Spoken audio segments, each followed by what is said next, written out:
দুষ্টের দমন হেতু আমার প্রকাশ। দুর্গম নামক দৈত্যকে বধ করে আমি দুর্গতি নাশিনী দুর্গা। যুগ যুগ ধরে পাপের বিনাশ করতে আমি বদ্ধ পরিকর। আর আমরা কিন্তু সহ্য করব না। যার জন্ম কিছু সময় পূর্বে হয়েছে তার মস্তক নিয়ে আসুন।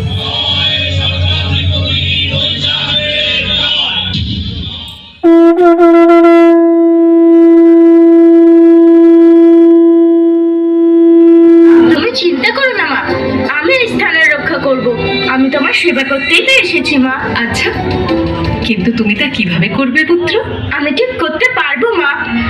মনে রেখো, কেউ যেন ভেতরে প্রবেশ করতে না পারে। আমি কথা দিচ্ছি মা, কাউকেই ভেতরে আসতে দেব না।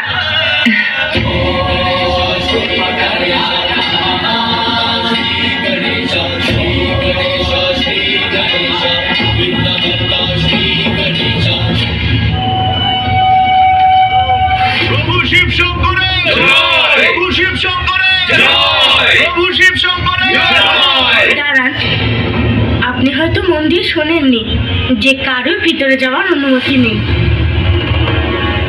এত দূর এসেছেন, এটা বলুন যে আপনি কে? কোনো ভিক্ষুক মনে হচ্ছে। ভিক্ষা তো পরেই পাবেন, মায়ের স্নানের পরে, তখন আসবেন। এখন যান। শুনতে পাননি আপনি? চলে যান এখন। কে তুমি বালক? যে আপনাকে বাধা দিয়েছে। রক্ষক আমি এই স্থানে, রক্ষক আমি এই স্থানে, রক্ষক আমি এই স্থানে।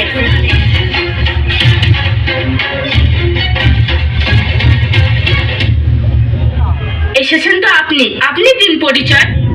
আপনি কে? আপনার নাম কি? এটা যে কঠিন প্রশ্ন বালক, যে আমার নাম কি, আমি কে। তুমি যে কোনো নামেই আমায় ডাকতে পারো বালক। সংসারের সমস্ত নাম আসলে আমারই। আচ্ছা, আপনার নাম নেই তো আপনার মাতা পিতারই নাম বলে দিন। আমার কোনো মাতা পিতা নেই বালক। যে আদি অনন্ত, আর যার দ্বারা এই জগতের সৃষ্টি, আর সেই সৃষ্টির প্রত্যেক স্থানে যার উপস্থিতি, তাহলে তার মাতা পিতা কিভাবে হতে পারে? ও, তাহলে আপনার মাতা পিতাও নেই। বুঝলাম, দুঃখিত। আচ্ছা, কোনো বাসস্থান তো থাকবে আপনার। কোথায় থাকেন আপনি? সর্বত্র বাস করি আমি, সর্বত্র বাস করি আমি।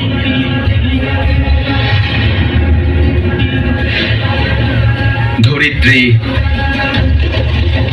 এমনকি শ্মশান, সবই আমার ঘর।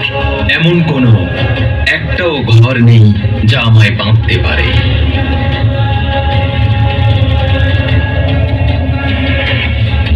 এটাই জেনে রাখো যে আমি সর্বত্রই আছি, আবার কোথাও নেই।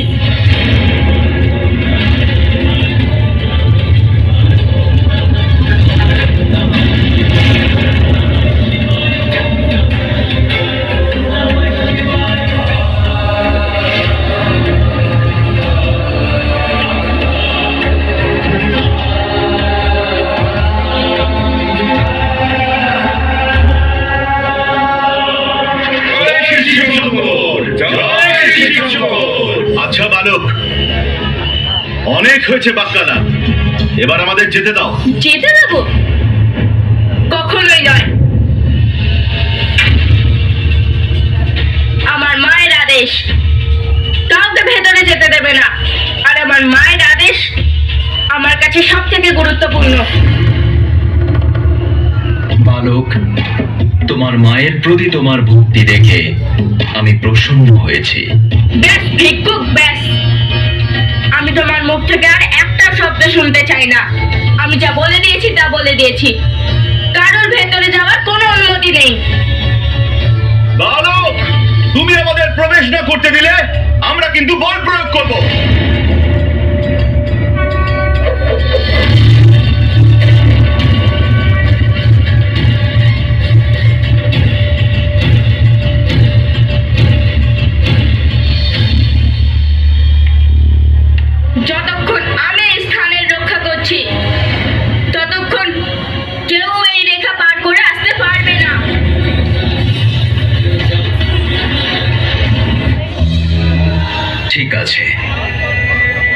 আমি প্রতীক্ষা করছি।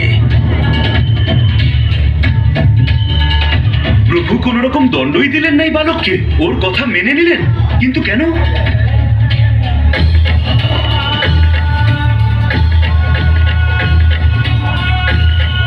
সাবধান বালক!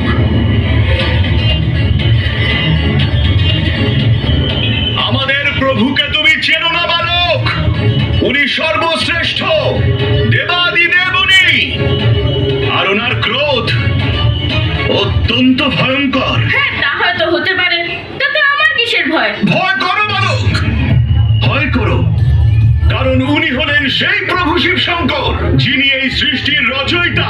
এবার আমার প্রতিস্পর্ধা শুনুন, শান্তিপূর্ণভাবে এখান থেকে চলে যান, না হলে আপনারা সবাই আমার ক্রোধের শিকার হবেন। ব্যাস বালক!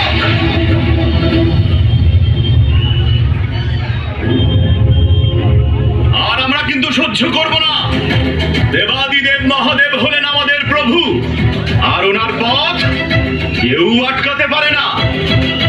জেদ না করে সরে যাও, না হলে বল প্রয়োগ করতে বাধ্য হব। আমার ভক্তগণের অপমান আমি কখনো সহ্য করব না।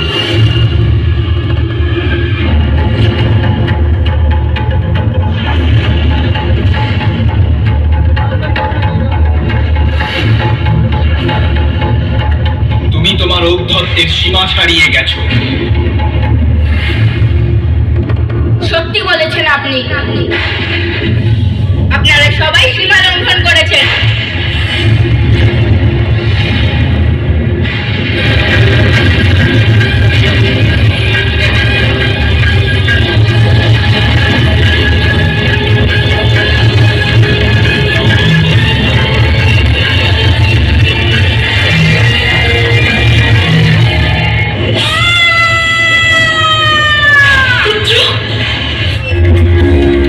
খুব দুষ্টের গর্ব এটা।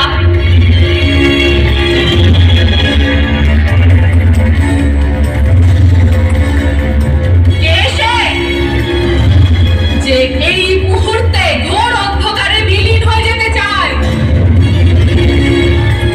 সে কে যে আমার ক্রোধের কারণ হতে চায়? সে কে যে আমার পুত্রকে বধ করে আমার প্রতি প্রত্যক্ষ রূপে অপরাধ করার সাহস রাখে?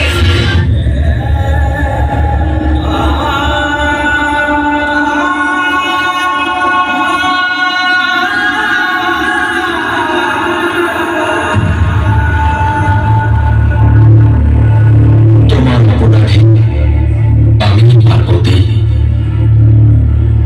আমি তোমার সন্তানকে বধ করেছি।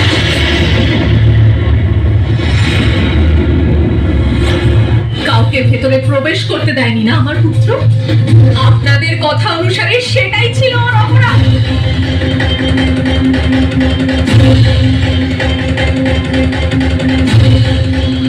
মায়ের আদেশের পালন করা আপনার দৃষ্টিতে অপরাধের স্থান পেল কবে থেকে দেবরাজ? শান্ত হও দেবী পার্বতী, তোমার পুত্রকে তুমি নিশ্চয়ই ফিরে পাবে। আমি তোমার পুত্রকে ফিরিয়ে দেব, এমন পুত্র যে অসাধারণ হবে, দৈব হবে, সবচেয়ে আলাদা, নিরহংকারী হবে। আমার বচন যে ব্যর্থ হবে না পার্বতী। এখন তুমি শান্ত হও মহেশ্বরী। দেবগণ, আমার পুত্র এই বালকের পার্থিব শরীরকে মানস সরোবরের জলে ধুয়ে ওখানে এই গুহার মধ্যে রেখে দিন। ত্রিশূলের প্রভাবে ওর মস্তক চিরকালের মতো নষ্ট হয়ে গেছে, কিন্তু তার উপায় আছে। ওর ধর অন্য কোনো মস্তকের সাথে যুক্ত হবে। অন্যের মস্তক আমরা কেমন করে আনবো প্রভু? দেবতাগণ, আপনারা সবাই উত্তর দিকে যান। সেই দিকে প্রথম যে শিশুকে আপনাদের চোখে পড়বে, যার জন্ম কিছু সময় পূর্বে হয়েছে, তার মস্তক নিয়ে আসুন। সেই মস্তকই এই বালকের মস্তক হবে।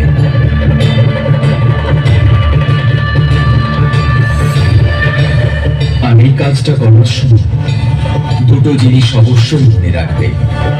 সেই নবজাতক শিশুর মস্তক নিয়ে আসবে যে দক্ষিণ দিকে মুখ করে শুয়ে আছে। আর এই কার্য 2 প্রহরের মধ্যেই হয়ে যাওয়া চাই।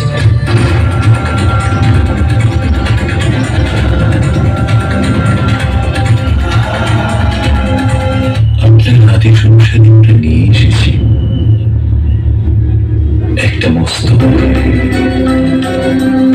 এই মস্তক নিয়ে আপনি এই গুহার অভ্যন্তরে যান, যেখানে আমার পুত্রের পার্থিব শরীর রয়েছে।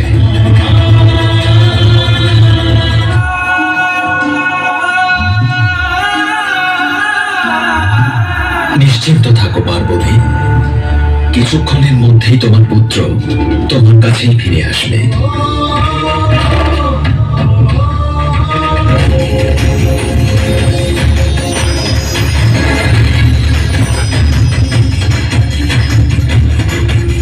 দেবী পার্বতী, মহাদেব আপনার পুত্রকে প্রাণ দান করছেন। মা, ओम नमस्ते गणपते त्वमेव प्रत्यक्षं तत्त्वमसि त्वमेव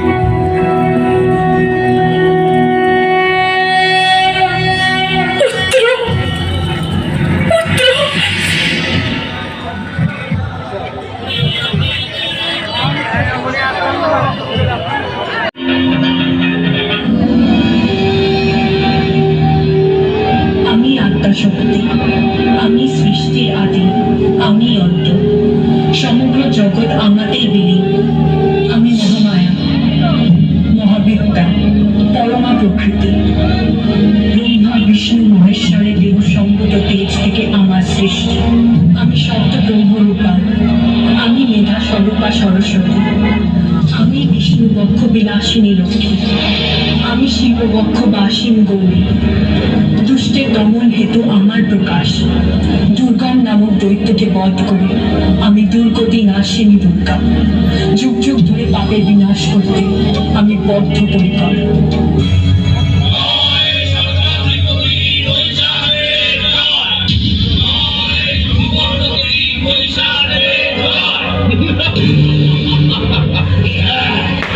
এবার আমি অসুরপতি মহিষাসুর স্বর্গের অধিপতি হলাম। আমি সূর্য, ইন্দ্র, অগ্নি, বায়ু, যম, বরুণ এবং অন্যান্য সমস্ত দেবতা ও ব্রহ্মর্ষিদের সব অধিকার কেড়ে নিলাম। কি